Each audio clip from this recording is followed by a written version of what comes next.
Hi, welcome to Happily Entangled AF, a marriage vlog from Fuzma, Fazeer, and Asma on Fuzivents and Entertainment Limited. And welcome to episode 20 in the weekly series. Congrats, babe, 20 weeks on. Yeah. Um, we actually would like to tackle the issue of safety today. And this is in light of all that is unfolding, and I should say actually continuing to unfold around us. Trinidad has not been a safe place for a very long time now, and so we have had to, like everybody else in this country, take matters into your own hands within legal parameters, of course, to ensure that you do what you can and what is necessary to protect your family and yourself. So we are a small family of three, and I, as the male figure in this household, have taken it upon myself without being asked to ensure that both my mother and my wife are as safe as they can be at all points in time. Now, this I feel is my responsibility as son and as husband to look after my family, but these women as well, because this is what, in my opinion, men are supposed to do. So that being said, though, today we would like to share 10 of our safety habits with you, 10 ways that we have tried to be safer at home and when we're out and about and that sort of stuff, and just the precautions that we take, the little things. Yeah, and just little things that we are doing, and we hope that in sharing this with you, if you've not thought about any of these on your own or some of them on your own, that it may spark an idea, or you may like it and may think, hey, that makes sense, maybe I should do that, or get the conversation going with your family. And if there are things that don't apply to you, well, you could just leave that alone. It may apply to somebody else. So without any further ado, episode 20 of Happily Entangled AF would like to focus on 10 of our safety habits we're sharing with you today, in the hope that it might shed some light and help you and your family to be even safer in these continued treacherous times. I'm saying that only because it's so easy to say it feels unsafe now, but it doesn't feel unsafe now compared to how it was 5 years ago, 10 years ago, 15 years ago. It's been ongoing. How long have these gruesome crimes been committed and continue to be committed, and they have a solve rate of like less than 10% or whatever. Yeah, it just gets worse. That's all. So this is really, you need to do what you need to do to protect yourself and your family, right? And these are some of the things that we do. So here we go, 1 to 10. Number 1 is staggering our arrival and departure times. So we leave home at different times to get to work. Well, for Fazeer, it's a little bit different because he's got to get to work for a specific time. For me, I work with appointments, so I sometimes stagger my appointments, or sometimes it just happens coincidentally. So I'd leave home at different times, and I would get home at different times, and the same thing with him. But sometimes we'll go out on the weekends and we may come home early, but we don't have like a fixed time. Like, you need to be home at 7 o'clock. We try not to be predictable, because once you are predictable, you become even more susceptible to anything. Criminals and criminal elements will prey on your predictability. So even if you have to stagger it deliberately, like just do something else 1 day or 2 days a week to delay reaching home or to come home earlier, or don't let anybody be able to figure out when you're going and when you're coming. All right. Number 2 on our list is get out and get in. So we like to do, well, this is what we do, right? Before we get home and we're just about to enter your community, we start gathering our things. So whatever we need to take out of the car when we get home, it's already in our hands, ready to go. So you park, you pull your handbrake to take off your keys, get out, open your door, and you get in. We don't wait around too much, because the more time you stay outside, that's the more time we are leaving ourselves open to be attacked, basically. Yeah. Now this was a little bit challenging for us. Like I said at the start, it's a family of 3. So getting my mother on board with this plan took quite some doing, and she has been upset with me for on so many occasions for this, because I would literally be hustling her out of the vehicle once we arrive home. What I'm trying to do is reduce the window of time, or the period of time within which we are outside, or we are vulnerable or susceptible to criminal elements and not locked away in safety. And my mother is very relaxed when we're going out and that sort of stuff. And when we're coming home after we arrive and we park, that's the time that she's now looking to gather her things and whatever. And I had to explain to her, and it took some explaining and some doing. And even now, when we get out of the vehicle, sometimes she'd want to stand and wait for us so we could all walk into the house together. And I'll have to tell her, no, go inside. Don't worry about us, because we could run obviously faster than she can, or that sort of stuff. So the idea is you get those who are most vulnerable inside As quickly as possible. and before yourself as well. So if there are bags or things to gather or get out of the vehicle, let me handle that. Mom, you go inside. And yes, I'm reminding you again on the vlog. Gosh. Get yourself in trouble. Number 3 is to have an escape plan or a plan of attack. So say, you are being attacked, what are you going to do? Have you figured out in your mind, if this were to happen in this space, am I going to run in this direction? Or if it happens somewhere else, who am I going to call? What am I going to do? It's scenarios that I feel like you kind of need to play out in your head, beforehand, so that you'd be mentally prepared, I guess, for when it does happen. The shortcoming in this though is that many heads of households have a plan, but they never share the plan. So like as a man, you may think to yourself, okay, in the event of something, this is what we could do, so and whatever, right? But you may never communicate that plan to your wife, your children, or anybody else in the family, and then that becomes a futile plan. Your family needs to know the plan. So we all know the plan. If this happens, what do we do? If it happens in this other way, what if it happens here? We go there. If it and we can't share details of that with you, obviously. So it has to be a little generic, unfortunately. But please do have a plan. That's most important. Number 4 on the list is weapons. So a weapon could be anything. So it doesn't have to mean that you get like a gun or a knife or whatever. Anything can be a weapon once you know how to use it. So like even a rock, you place them strategically. So maybe in your plant pots, you're coming in next to your door or something like that, you have your rocks there.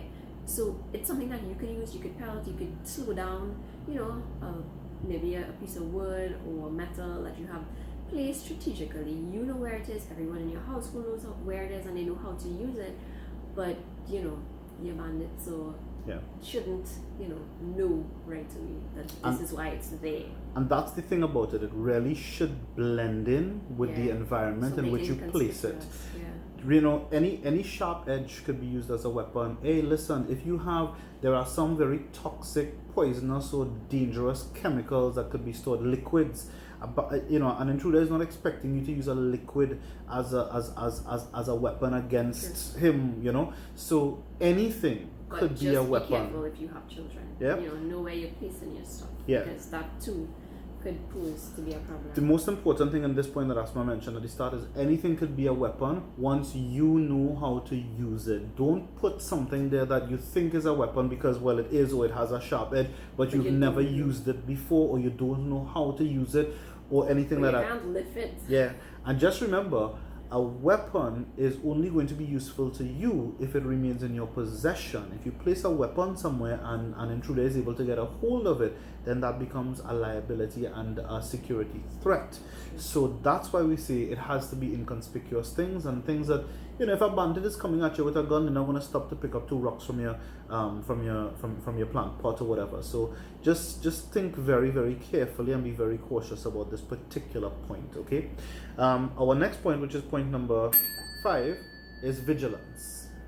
So we tend to let our guard down when we're close to home, because you're like 10 minutes, 5 minutes away, and you just don't even worry about anything else. But that's the time when you need to be most vigilant, because things generally happen close to home. So we would, when we're coming home, we'll make sure and kind of look on the street, see who's walking. We know the people, we know the vehicles, and if we see strange people, we will just drive straight past. Sometimes make a loop and come back, or we'll go do something and then come back. And the same thing with cars, and if we find it, we're not feeling right, because your gut kind of guides you along, and you feel like, okay, no, this not feeling too right. Drive around, come back, go past your house. It's okay to do that. You don't have to just drive in and then everybody just happen upon you. Yeah, accidents and crime are most prone to happen when you are closest to your house. And that's usually the time when we get most complacent and let our guards down. So we are just asking you, to be extra vigilant, more so than at any other point in time in the journey when you are nearing your home. Our next point, which is number 6, is your whereabouts. Okay, so it's important to let somebody know where you are going. It's not like they're tracking you when they need to be, in total control of where you are at every minute. But you're leaving the house, you need to tell somebody. Somebody needs to know where you're going to. And so for Fazeer and I, we generally make our plans in the night and we know what we're going to do. But sometimes things will change. This is life, right? Things will change during the day. So I will give him a quick message, or he might send me a voice message. I have to go there, so I'm not going to come home straight. You need to tell somebody, be in communication with somebody. And nowadays, there are actually GPS apps. So I'll give you an example. We went on to the North Coast Road on Sunday. And our friend was with us in the car, and she gets a call from her daughter, and the daughter says, what are you doing in Trin City? And we're like, what? How she was doing in Trin City? She completely forgot about the app, by the way. And so we were supposed to go North Coast and come back home. However, we had to drop a passenger off in Trin City. So that little detour, her daughter was able to pick up on it, and she's like, no, this is not sounding right. They're not supposed to be here. But I mean, she knew that she was with us, so she thought she would be safe, but still. You could never be too certain, so Mm-hmm. And the thing is, from me, I think that a lot of guys probably don't want to tell their women folk where they're going to be. A lot of times the conversations are after the fact of the matter, so you'll tell them after you come home, hey baby, how was your day? Oh well, I did this, or I went here, or that sort of stuff.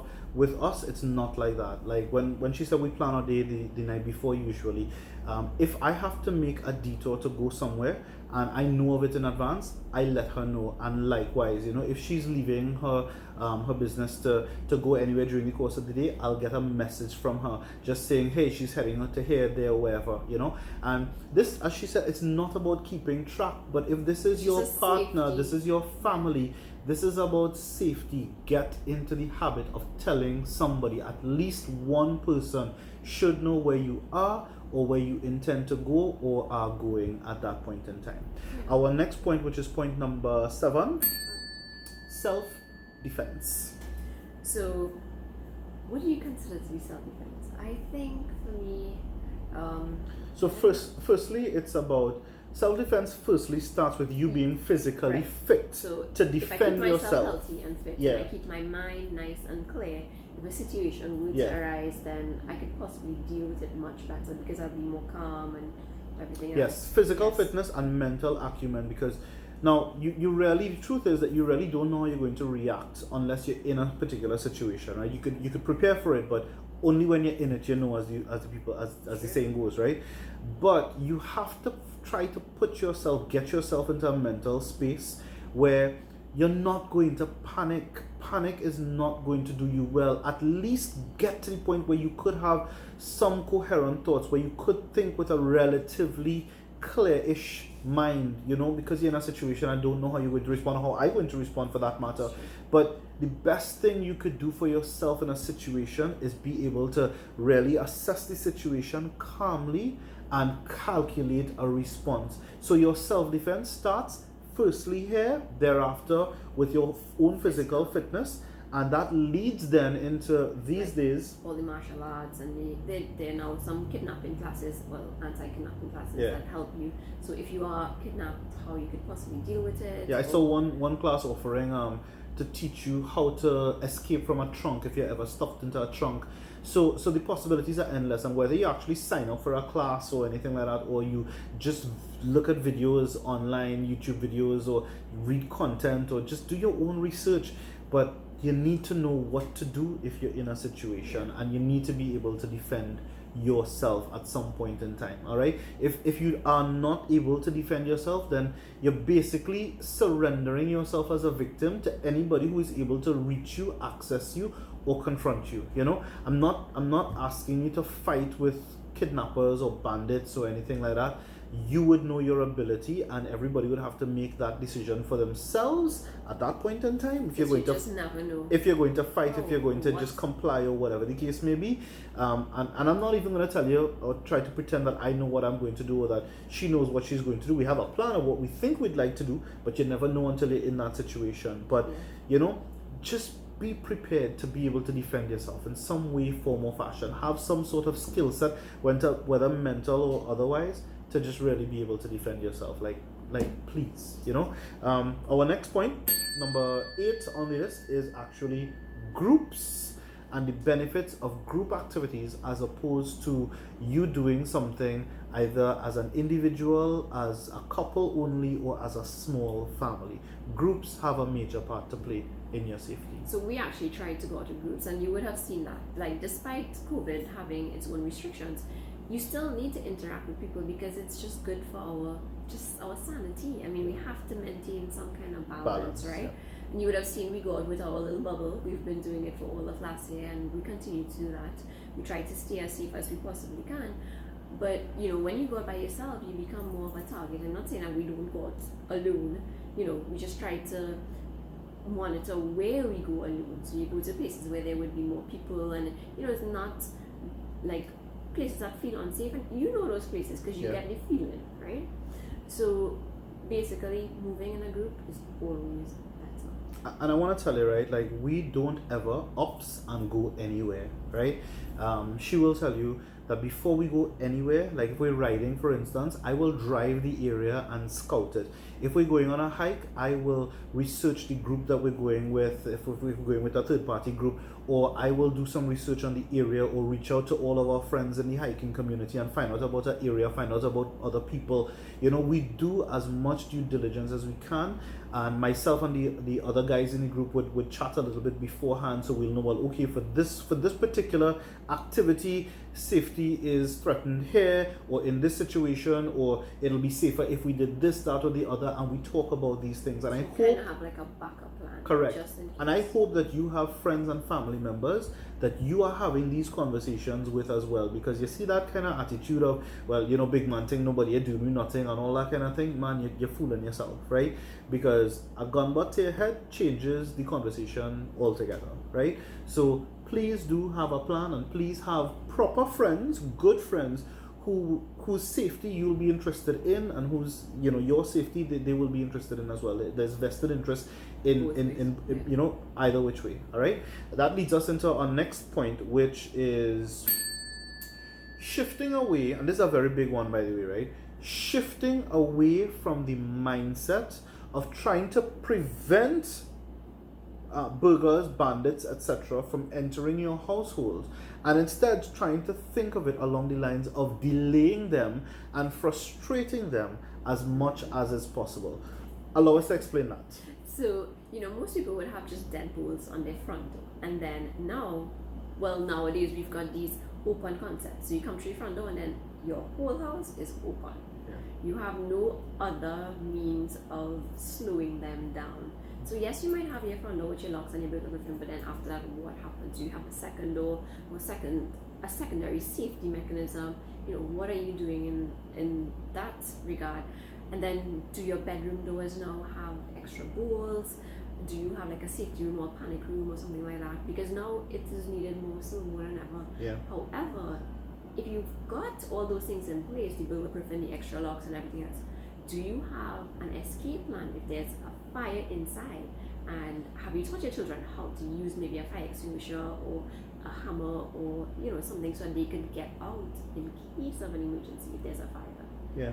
That's something to think about. Every single thing that Asma just mentioned to you there are things, like we said at the start of the video, that we have done and are doing, right? The most important takeaway from this point is I really want you to understand that nobody should be able to break down one door or enter one window or break down one piece of burglar proofing and have unfettered access to your whole house and your family. That is crazy.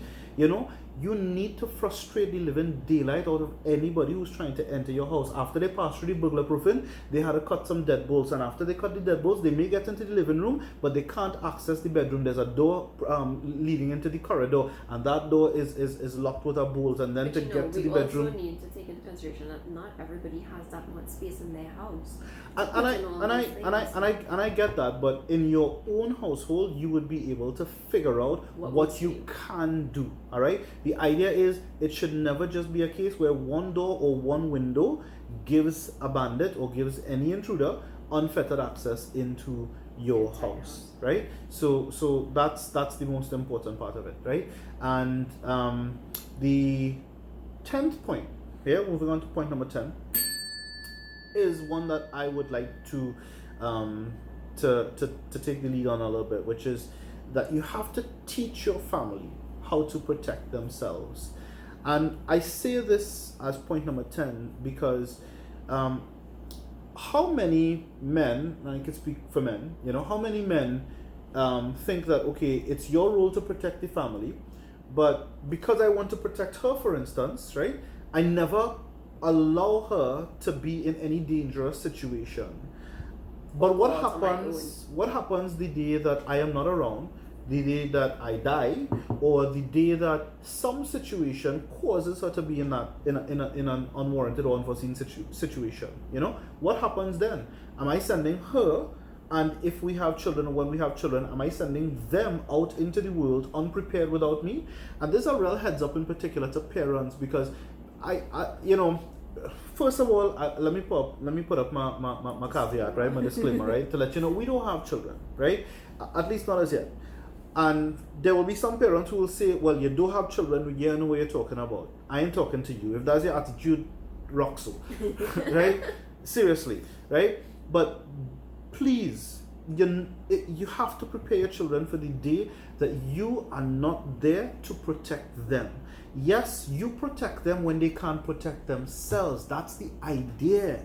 But it is also your job to groom them to protect themselves, to learn how to protect themselves. So they have to be able to travel around the country, to go here, there, and everywhere, because at some point in time they're going to get a job. At some point in time they're going to have to go out into the world, and they're going to have to commute from one space to the next space, whether they're driving or traveling or whatever else. And you're not always going to be there with them to protect them, hovering over them, So how are you teaching them? What are you teaching them? And how are you teaching them to protect themselves? That's the most important part, So she would do things on her own from time to time, sometimes at night. I am not resting easy during those times, but it is also necessary. It is necessary that she feel that stress and that pressure at some point in time, so that she understands to never, being in that situation, never let her guard down, never lose her vigilance, and don't take it for granted that she's safe wherever she goes. So, it sharpens your eye to know what to look for, and your ears to know what to listen out for, and to pay attention to the signs. And pay attention to your gut as well, because I think that really needs you. That is super important. So these are all things, by the way, that we already do. There are some other things as well, but this is the short list that we really wanted to share with you today. Plus for security reasons. Yeah, obviously, as we said at the start, we can't tell you everything, right? Or share everything with you. And I'm sure you would have some things too that you do that you will not share with anybody else, because you just don't give your security secrets away, right? I am grateful in this moment, though, that we have the ability to be able to sit here and sip tea and share this information with you from the safety of our homes.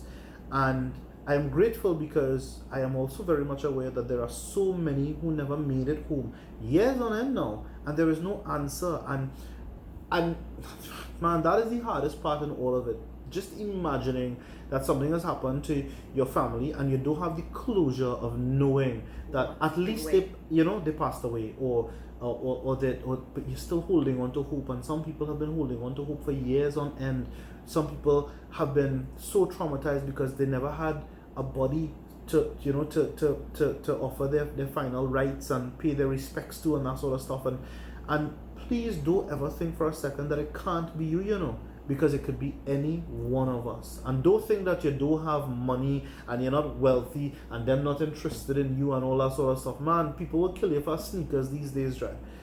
So whatever you think you do have is still something more than other people have, and even if they have, they still want yours, And I could go on and tell you about how disgusted I feel by this whole situation and frustrated and that kind of thing. And man, I feel like the law, and pardon my French, is such an ass because we're not allowed to carry weapons to protect ourselves, right? And you're not allowed to carry tasers and pepper spray and all that sort of stuff. But yet still we do have a proper policing system to ensure that we are all safe, that our women in particular are taken care of and are safe wherever they go. So it's like the very said system that is supposed to protect us is stabbing us in the back, and we live in a society where it would seem, because you have to be legally and politically correct, diplomatically correct and all that kind of thing. We live in a country now where it seems as though criminals have more rights than anybody else, because a bandit break into your house and you call the police and they don't have a vehicle and you out that bandit lights and suddenly your tail in hot water. 14 demerit points to have your license taken away from you, right? But 70 charges and you're still out on bail.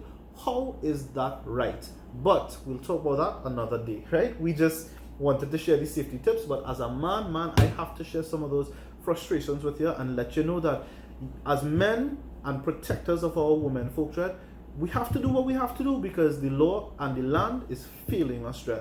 So do what you need to do to protect your own. If you're depending on the police and you're depending on the law to save you, I feel you're mistaken, and I feel you might need to take another look at that situation again. I don't talk. She go wrap up. I think you should drink some tea and cool down. So talking about tea, we got this tea box from the National Center for Persons with Disabilities, and normally they will have a tea party and you would be invited, and that's how they raise their funds. However, this last year and into this year, because of COVID, they've not been able to do that. So what they're doing, they're actually selling these tea boxes to raise funds. Yeah, it's actually really nice. It's well built, well made. It's very smooth. This one is a teak tea box, and you could actually get this for $3.25. Yeah. They have teak, they've got spruce, and they've got cedar. Yes. I remember. So you have a choice of three. So you could, if you would like to get one, we purchased ours because we want to support the cause, and I think you should too. And you can use it for so many other things, even if you don't want to do it for tea. And you could get it engraved as well for, I think, an additional $25. Yeah. They will put an engraving if you want your name on it, or maybe a quotation or something like that. So basically what we're asking is that, please support Happily Entangled AF by supporting the National Center for Persons with Disabilities. There is no financial gain or anything like that to us. We're actually just doing this as a service to them, because we want to help them promote their cause. They're an NGO and they are in dire need of funds, and they're not asking you to give them money. They're creating products, handmade products, and offering it to the public for sale. It's a great idea for your house. It's a great gift giving idea, and it's just, even if you don't need it necessarily, but you could spare the change, please do support them. The spruce is $50, I think. The cedar is $2.70, and this the teak is $3.25, right? So please call them. It's Shireen Bach, who is the vice chairman of the board of directors, and you could call her. Those numbers are 657-2639 and 476-5740. So call them and place your order. They're down in San Fernando. Yeah. I can't remember the name of the streets, but they're down in San Fernando, right? Yeah. So call them on those numbers. 657. We'll leave in the description below. We'll leave the details. 657-2639 or 476-5740, and please support the National Center for Persons with Disabilities. Yeah. Thank you very much for viewing episode 20 of Happily Entangled AF. Sorry if I get vexed, but actually I'm not really sorry now, to be honest with you. It's a real vexing situation, and we need to end there, because if we don't end there, I'll start telling you about how I'm not up for this put it this way.